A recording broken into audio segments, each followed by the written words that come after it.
E começando a revisão do capítulo 3 de Boruto TBV, partindo de onde o capítulo anterior parou, o Boruto está indo em direção ao Kodo com o Rasengan Uzuriko, enquanto o Kodo observa e analisa, chegando à conclusão de que ele não está usando o Keiru Rasengan e acha estranho ele estar se aproximando sem hesitação. Nisso, o Kodo tenta surpreendê-lo atacando pelas costas, mas o Boruto facilmente se esquiva e se defende de todos os ataques. Até que em um determinado momento ele tenta atacar o Kodo e o Kodo segura sua mão sem dificuldades. Porém, o braço do Kodo acaba sendo envolvido pela mesma, entre aspas, aura que envolve o corpo do Boruto. Inicialmente, o Kodo não dá muita bola e até debocha do Boruto, dizendo que ele parecia estar muito confiante com esse novo ninjutsu, mas era inútil se não pudesse acertá-lo. Mas em resposta, o Boruto afirma mais uma vez que é fácil matá-lo e que já havia completado metade disso. E é nesse momento que o Kodo percebe o que estava acontecendo com ele, é como se um vórtice estivesse se enroscando em seu braço. E mais uma vez o Boruto ameaça para que ele diga a localização do Jubi, caso contrário ele morreria ali. Irritando o Kodo, que parte para cima do Boruto tentando atacá-lo, mas o Boruto parece se esquivar de todos os golpes, até que em um momento o Kodo estranha os movimentos do Boruto, percebendo que não é uma simples esquiva ninjutsu ou bunshin. Então é aí que o Boruto, que parecia estar atrás dele, aparece repentinamente na frente dele e usa mais uma vez o Rasengan Uzuriko, dessa vez de forma direta, acertando o Kodo no peito e o arremessando para longe. Enquanto isso, a Ida observa tudo e não se mostra muito impressionada com essa nova técnica do Boruto, se perguntando como isso é diferente de um Rasengan normal. Mas o Daemon, que estava com ela, estranhamente percebe um tremor na terra causado pelo Boruto e assume que o Rasengan Uzuriko é um movimento que utiliza a rotação do próprio planeta. Aliás, agora ficou bem mais claro que ele de fato não mudou. Ele continua pequeno como na parte 1, o que reforça aquela teoria de que talvez o DNA do Shibai esteja retardando seu envelhecimento. Mas eu tenho uma outra teoria sobre isso que até se conecta com a forma que ele está falando dessa técnica. Mas esse é um assunto para as considerações finais. Prosseguindo, voltando para Boruto e Kodo, o Boruto fica surpreso pelo Kodo ter sido capaz de continuar de pé, e o Kodo vê o Boruto como se estivesse girando na frente de seus olhos, e cai no chão sem conseguir se levantar. Sendo assim, o Boruto diz que o Kodo deve pensar nisso como um contra-ataque do planeta que ele estava tentando destruir, e dá mais detalhes sobre como o Uzuriko funciona. Em resumo, o Uzuriko é um Rasengan que usa a força de rotação do chakra do próprio planeta, um poder que percorreria o corpo do Kodo e nunca iria desaparecer, da mesma forma que um planeta não para sua rotação. Portanto, o Kodo continuaria recebendo dano até que morresse. Basicamente, um Rasengan venenoso, por assim dizer, que causa dano ao seu alvo até a morte, inclusive até seguindo um conceito que lembra muito o Juken, que ataca os órgãos do adversário por dentro usando o chakra. Bom, continuando, com o Kodo completamente indefeso e humilhado, mais uma vez o Boruto exige que ele o guie até o Jubi, dessa vez em troca de liberar o Uzuriko, até que de repente o Kawaki chega o atacando, sendo acompanhado pelo time 10 e da Himawari, onde inclusive podemos ver pela primeira vez uma mudança na expressão do Boruto, ele parece um tanto surpreso ao ver a Himawari. Mas enfim, eles trocam algumas palavras onde o Boruto pede para que não atrapalhem suas negociações com o Kodo, porém o Kawaki tem a missão de eliminar o Kodo por ordens do Shikamaru, e eles entram numa discussão, que acaba dando uma brecha para o Kodo conseguir escapar. Sendo assim, o Shikamaru ordena que eles eliminem o restante dos Tsumeakas, e enquanto o time 10 vai na frente, o clima entre Boruto e Kawaki fica acirrado.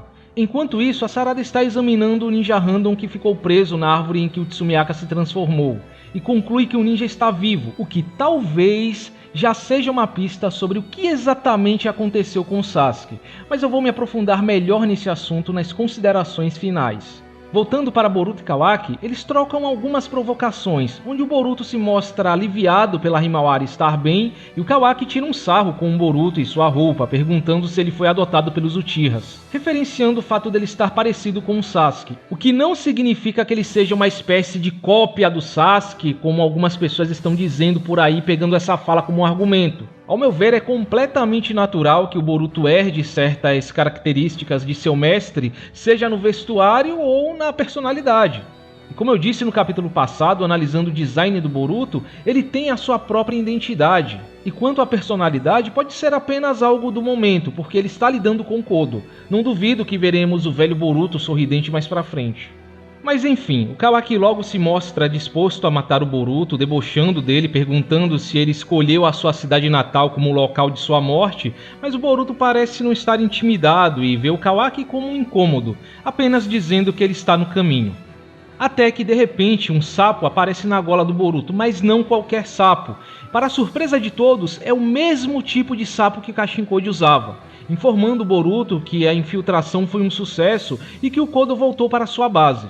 E chegando ao final do capítulo, chegando ao seu esconderijo, Kodo, aparentemente agonizando, vai até o Jubi, onde podemos ver que o Bug acabou sendo uma das vítimas dos Tsumeakas, o que é uma pena, pois era um personagem bem carismático, mas faz parte, um dos sapos do Kashin Code que foi colocado no Kodo, confirmando a localização do Jubi, e por fim, um Jubi bem menor e com uma aparência mais humanoide, provavelmente porque ele perdeu boa parte da sua massa na criação dos Tsumeakas.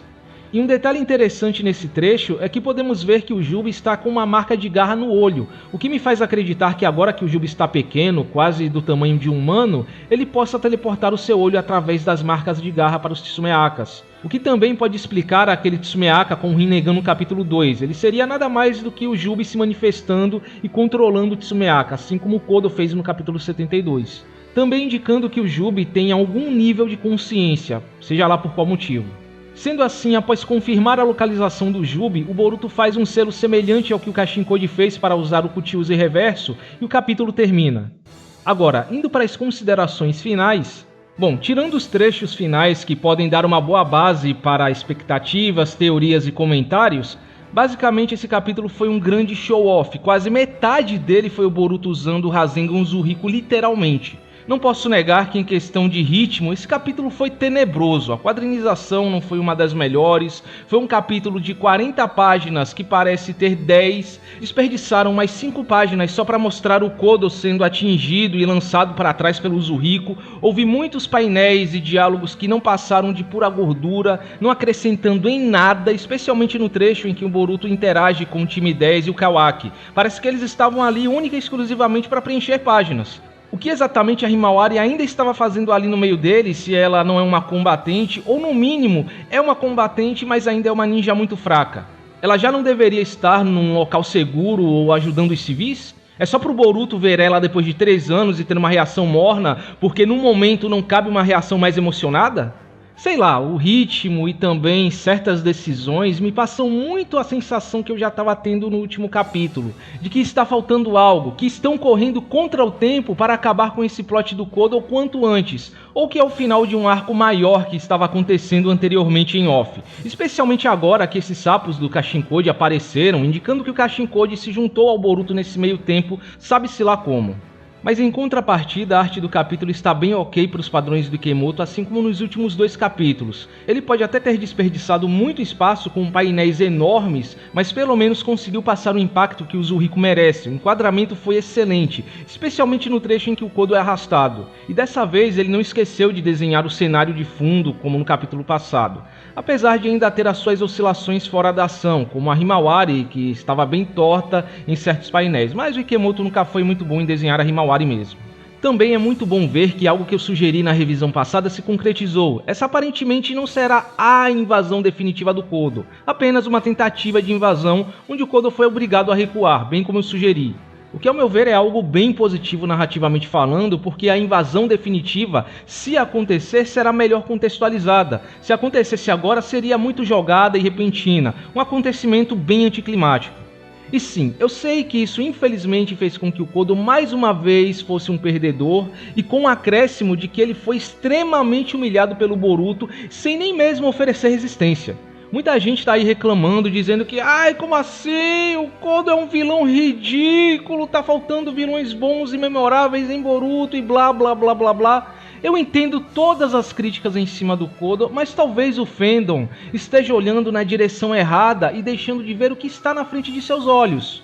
Além da possibilidade dele ser um vilão que só dará a volta por cima e terá o seu grande momento no futuro, a la Shigaraki de Boku no Hero, talvez ele nunca tenha sido feito para ser uma ameaça real, apenas existindo para preencher a vaga de, entre aspas, antagonista até que a ameaça real chegue. O Kodo pode ser um vilão intermediário, necessário para mover a trama e preparar o terreno para a vinda do grande vilão, dando brechas para que acontecimentos menores aconteçam nesse meio tempo, como a introdução da Eida ou a recuperação do karma do Kawaki.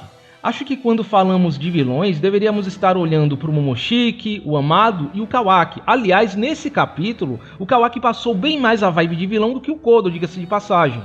A vontade dele de matar o Boruto sem um pingo de hesitação ou remorso continua inalterada. Esses 3 anos não foram suficientes para amolecer o coração dele ou fazê-lo pensar mais como um ninja de Konoha. Ele até mesmo debocha da situação do Boruto. Cada vez mais eu tenho a impressão de que o real vilão atual do mangá é o Kawaki. Talvez Kodo, Jubi, Tsumeakas, etc. não passem de meros panos de fundo. E sinceramente, se o Kodo está sendo humilhado e saindo como um perdedor mais uma vez, faz com que o Boruto finalmente esteja sendo tratado como um protagonista digno, que faz jus ao seu nome no título do mangá, deixando de ser apagado como ele era na parte 1, ganhando uma luta solo que o eleva, que seja. Olha, eu não nego que os últimos capítulos, especialmente esse, podem ter os seus problemas com progressão, que vezes parece muito rushada e vezes parece muito arrastada, se bem que o mangá de Boruto sempre foi assim, convenhamos. Mas pra mim, esses 3 últimos capítulos, independente de suas falhas, estão compensando toda a falta de protagonismo que o Boruto teve na parte 1. Esse Boruto que estamos vendo aqui é o protagonista que eu venho pedindo nesses últimos 7 anos, desde que esse mangá começou, porra! Se eu quisesse ler um mangá com um protagonista apagado, fraco, que só apanha e não progride, ao ponto dele não parecer o protagonista de seu próprio mangá, eu estaria lendo o Jujutsu ou o Boku no Hero. Boruto na parte 2 está sendo tudo o que muitos esperavam que o Naruto fosse no início do Shippuden. É assim que um personagem, que um protagonista, deve voltar depois de um treinamento de anos, com uma evolução real, tanto em habilidades quanto em personalidade, e não com um Rasengan maior ou noções básicas de como ser um ninja melhoradas. Essa luta entre Boruto e Kodo foi uma vitrine mostrando quão longe o Boruto chegou nesses últimos 3 anos desde que ele deixou a vila, criando o que talvez seja um dos ninjutsus mais criativos, apelões e simbólicos de toda a franquia, o Rasengan Uzumaki, que parece mais uma habilidade de Jojo ou Hunter x Hunter pela forma como ele funciona e ataca o inimigo.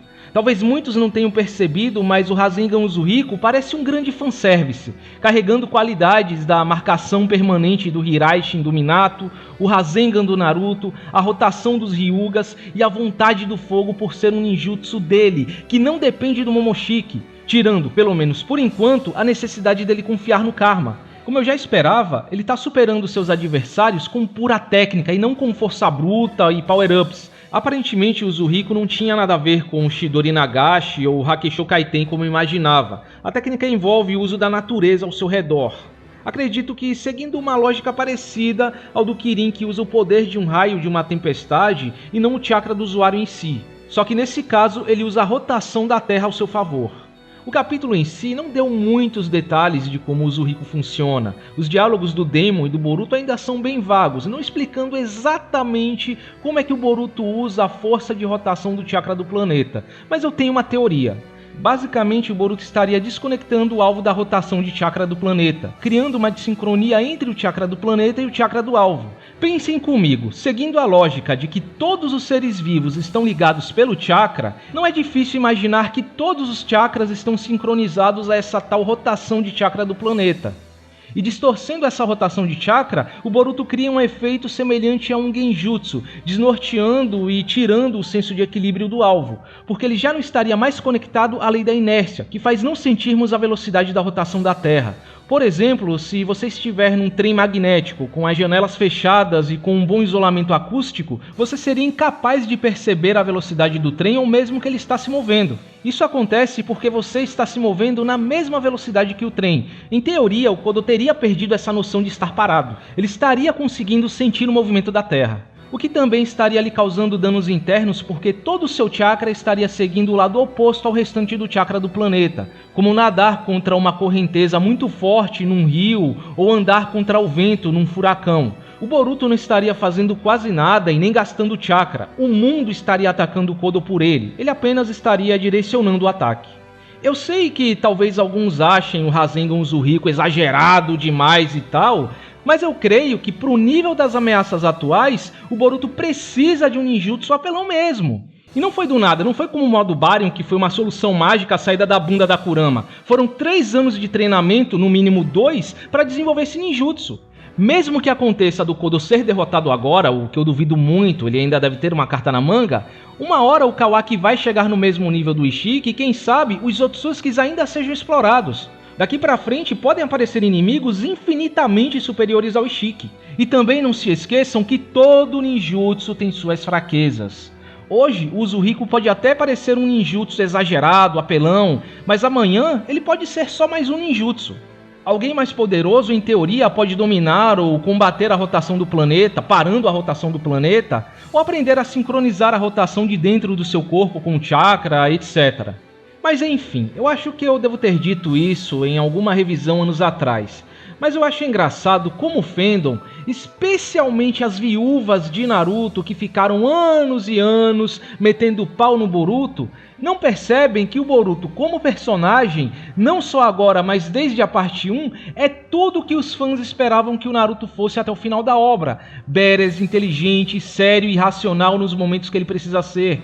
E tendo um arsenal que vai muito além de apenas Rasengans ou Rasen Shurikens de tamanhos diferentes. Eu mal posso esperar para ver o que mais ele aprendeu, e se o Koji realmente estiver envolvido com ele, eu me pergunto se ele aprendeu o Katon, ou até mesmo, quem sabe, o Zamai no Shinka. Já pegando o gancho, falando do Kashin Koji e essa aparente volta, entre aspas, dele, a maior surpresa desse capítulo, bom, ao que tudo indica, ele e o Boruto começaram a trabalhar juntos em algum momento, e eu não duvido que ele tenha sido responsável pelo Boruto ter conseguido escapar do Kodo 2 anos atrás. É até engraçado que na revisão do capítulo 79, eu citei de forma bem despretensiosa a possibilidade do Koji ver o Boruto como um aliado e salvá-lo daquela situação, porque do ponto de vista dele, após a onipotência, ele seria o entre aspas Kawaki criado na cara. E quem sabe até poderiam colocar a Olga no meio, que pra quem não sabe é a Iner do Algarismo 8 exclusiva do anime até o momento, que tem uma apaixonite pelo Boruto e tal. Na época, apesar de ter citado essa possibilidade, eu achava algo bem viajado, mas não é que aconteceu, quem diria, né? Parece até que o Kishimoto ou os editores estão acompanhando o que o fandom discute em rede social.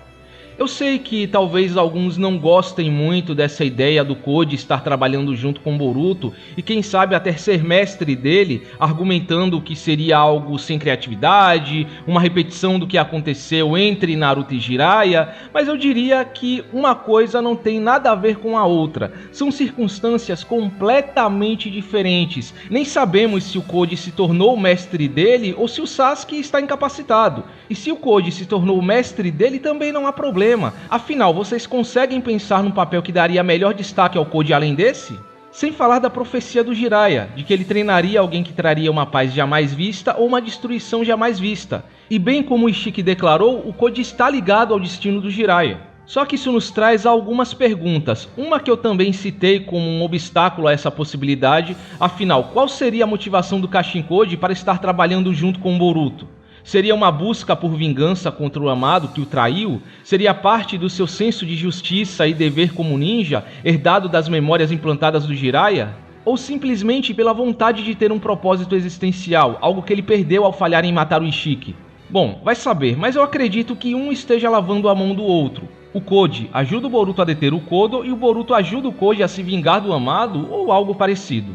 E a outra é que se o Koji está trabalhando com o Boruto, o que aconteceu com o Sasuke? Bom, eu acho que esse pode ser o maior indício de que algo de fato aconteceu com o Sasuke que o deixou incapacitado e, como eu prometi no resumo, talvez a observação da Sarada sobre as pessoas presas nos mini Shinjus ainda estarem vivas pode estar nos dando uma pista sobre isso. Em acréscimo ao que eu sugeri na revisão dos capítulos 1 e 2, além da possibilidade dele ter sido gravemente ferido, acredito que durante o último confronto contra o Kodo 2 anos atrás, agora também há a possibilidade de que em algum momento ele tentou salvar o Boruto do ataque de um Tsumeaka e foi transformado em árvore, deixando o Boruto se culpando pelo que aconteceu por sua falta de poder para se salvar e ter sido indiretamente o causador do que aconteceu com o Sasuke. Talvez por isso ele tenha essa personalidade mais fria e não tenha tido coragem de olhar nos olhos da Sarada. E quem sabe, do ponto de vista dele, o Sasuke esteja morto e só mais pra frente que ele vai descobrir que ele está vivo.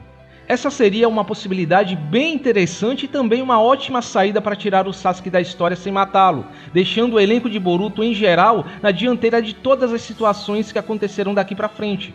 Por mais que os fãs de Naruto e Sasuke ou da antiga geração não gostem disso e fiquem aí de chororô batendo o pé, Que foco a nova geração terá se Naruto e Sasuke sempre estiverem à espreita, envolvidos diretamente nos grandes acontecimentos?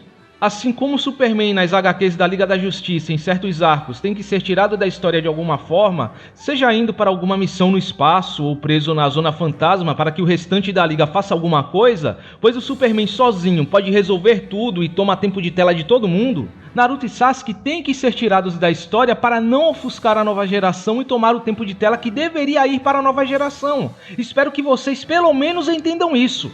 Inclusive, é interessante observar, vendo o bug, que as pessoas presas estão inconscientes e permanecem vivas sem precisar de comida e água. E isso me faz pensar que talvez os mini Shinjus sejam como parasitas, que mantêm os seus hospedeiros vivos o maior tempo possível, provindo toda a nutrição enquanto sugam os seus chakras lentamente. E seguindo essa lógica, se eles mantêm os seus hospedeiros vivos, eles seriam capazes de regenerar ferimentos, por exemplo? Será que essa pode ser a saída para o Sasuke recuperar o Rinnegan?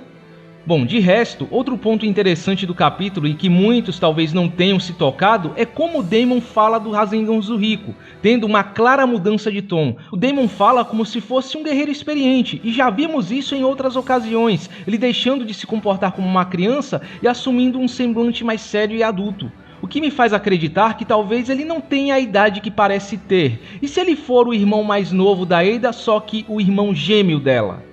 Claro, essa é só uma viagem da minha cabeça, mas se a Eida tem a onipotência e o Sharingan, o que exatamente impediria o Daemon de ter uma segunda habilidade além da reflexão? Será que ele pode ter a habilidade de mudar a aparência ou manipular o seu próprio tempo biológico, assumindo a idade que ele quiser? Quem sabe até se refletindo em seu nível de poder, tipo, quanto mais velho ele é, mais forte ele fica, e a forma atual seria a sua forma mais fraca. Bom, eu gosto dessa possibilidade e até acho que ela tornaria mais aceitável para alguns o fato do Daemon ser o mais poderoso da franquia. É bem mais fácil aceitar que um adolescente é poderoso do que uma criança. Mesmo que pessoalmente eu não veja muito problema nisso, porque o DNA do Shibai já justifica qualquer coisa. E quanto ao aparente foco que a Sarada e a Himawari vêm recebendo nos últimos capítulos, que está deixando muita gente animada, esperando que elas tenham um grande destaque daqui pra frente, ou que até mesmo que a Himawari se torne parte do elenco principal junto com o time 7 e 10, especialmente depois dessa capa do capítulo 3, dizendo que a Himawari está perseguindo as costas dos seus dois irmãos. Bom, a Sarada tendo presença nesses últimos 3 capítulos me parece um bom sinal de que ela terá relevância no futuro. Mas é claro, sejamos realistas sobre o que podemos esperar dos personagens. Lembrem-se que a Sarada é uma personagem secundária, ela não é a protagonista ou co-protagonista. Essa história não gira em torno dela ou de seu sonho de se tornar Hokage, gira em torno de Boruto, Kawaki e tudo que envolve Karakama e Otsutsuki. Então, avisando aqui para os fãs iludidos dessa personagem, não esperem ver a jornada da Sarada para se tornar Hokage ou algo do tipo. Essa não é a prioridade dessa história, assim como não foi em Naruto. Até porque o título de Hokage não é algo que se conquista, não existe um exame de Hokage. Ser Hokage é algo que você tem que merecer, bem como dito pelo Itachi. Você não se torna o Hokage para ser reconhecido por todos. Aquele que é reconhecido por todos que se torna o Hokage. Ser reconhecido por todos é o único pré-requisito. O Naruto pavimentou o caminho dele como Hokage em cada uma de suas ações ao tentar resgatar o Sasuke e lutar contra Akatsuki, por fim se tornando o herói da vila e sendo reconhecido por todos. Por que com a Sarada seria diferente? Só porque alguns não querem vê-la agindo em função do Boruto? Provavelmente todas as ações que ela tomará daqui pra frente serão em função do Boruto e de seu bem-estar, vocês gostem ou não. E provavelmente ela será reconhecida e se tornará Hokage em consequência dessas ações, até porque em algum momento o Boruto irá recuperar todo o prestígio que ele perdeu e a máscara do Kawaki vai cair. A prioridade aqui são os problemas que eles têm que enfrentar no momento. A prioridade da Sarada é achar alguma forma de auxiliar o Boruto em toda essa situação e não ir atrás do título de Chunin, fazer missões Rank S, andar pela vila auxiliando todos os moradores, estudar gestão e política ou o que quer que seja que vocês considerem como o caminho para se tornar Hokage. E sinceramente eu não consigo ver a Himawari sendo mais do que ela é hoje, a irmãzinha fofa do protagonista, um suporte emocional pro Boruto, uma motivação para que ele continue de cabeça erguida e seguindo em frente, um interesse amoroso do Daemon, ou na melhor das hipóteses, sendo de alguma utilidade num momento bem específico, quem sabe ajudando numa luta como suporte, ou como eu sugeri em outras revisões, seja a origem do Jogan do Boruto no mangá, caso ele ainda apareça, pois se o olho dele está inutilizado e o Jogan não for uma espécie de olho espiritual que se manifesta independente do estado do olho físico dele, ele tem que vir de algum lugar. E como são dois irmãos, não seria estranho que eles tenham o potencial de despertar o mesmo Doujutsu. Bom, só sei que não vejo a Himawari recém-saída da academia sendo muito útil contra os inimigos que virão na parte 2. O Boruto terá que enfrentar inimigos do nível do Ishiki pra cima, e não é porque ela é irmã do protagonista atual e filha do protagonista anterior que necessariamente terá que ser relevante. Ah, mas isso seria um desperdício com uma personagem com tanto potencial. Não, amigo, quem tá dizendo isso é você, que espera que ela seja uma espécie de Neji 2.0, se baseando em absolutamente nada a não ser nas fantasias tiradas da sua cabeça e parâmetros tirados do seu bumbum. Entenda que todo personagem é criado com um propósito numa história, e nem todos são criados para serem importantes ou terem um grande papel. Alguns não passam de um pano de fundo e pronto, independente do parentesco que eles tenham com personagens mais relevantes. Isso não faz diferença. As irmãs do Ichigo em Bleach, por exemplo, são duas randoms que tiveram um destaque ínfimo. A Holy Kujo de Jojo, filha do Joseph Joestar, protagonista da parte 2, e mãe do Jotaro, protagonista da parte 3, só serviu de motivação para que o protagonista começasse a sua jornada. A Himawari sendo filha do Naruto e irmã do Boruto não impede que ela seja uma personagem random.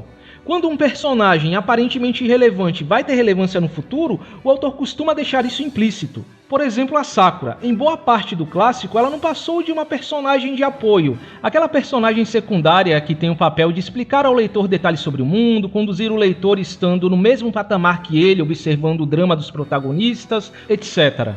Mas ela fazia parte do núcleo principal de personagens, participou ativamente dos principais acontecimentos e até salvou os protagonistas em um determinado momento. Já dava pra ver há muito tempo que ela não seria uma personagem de apoio para sempre, mas eu não vejo mesmo com a Himawari. Mas é claro, eu não sou o dono da verdade, pode ser que o status dela mude daqui pra frente dependendo do que o autor deseje. Mas como sempre, é sempre pedir demais que o fã de personagem tenha um mínimo senso de proporção e prioridade quando se trata dos seus favoritos. Para eles, a menos que o personagem tenha foco e relevância equivalentes ao de um protagonista, o que eles não são e nunca serão, nunca é o suficiente. Por último, quanto ao que pode acontecer com Kodo no próximo capítulo e esse Jubi estranhamente humanoide, acho que não tem muito segredo. A única forma do Kodo de escapar dessa situação é se fundindo ao Jubi e se tornando o Jinchuriki dele ou algo parecido. E obviamente o Boruto não vai conseguir chegar nessa dimensão a tempo de impedir isso, porque certamente ele estará lutando contra o Kawaki nesse momento. Só lembrando que quando o Obito se tornou Jinchuriki do Jubi, os seus ferimentos foram completamente curados. Talvez essa seja a única forma dele resistir aos danos causados pelo Uzuriko, o que não impossibilitaria ele de plantar uma Shinju, pois poderia dividir o Jubi em dois como o Obito fez na guerra, ou em último caso seguindo a teoria de que o Jubi, a semente da Shinju, seja o resultado da fusão de uma Shinju ou no mínimo do pedaço de uma Shinju e um Otsutsuki, ele pode se transformar ou libertar esse Otsutsuki. Em resumo, o Kodo seria o que o Madara foi para Kaguya, e não necessariamente um receptáculo nos moldes de Boruto e Kawaki. Inclusive seria bem interessante se esse hipotético Otsutsuki fosse um dos Otsutsukis dos murais quebrados na dimensão do Jubi. Será que um foi usado para criar o Jubi da Shinju da Terra antes da Kaguya se fundir a ele, e outro foi usado para criar esse Jubi atual? Mas é claro, essas não passam de possibilidades, fiquemos aí no aguardo do que o próximo capítulo nos reserva. Bom, então é isso, espero que vocês tenham gostado da revisão e nos vemos no próximo vídeo.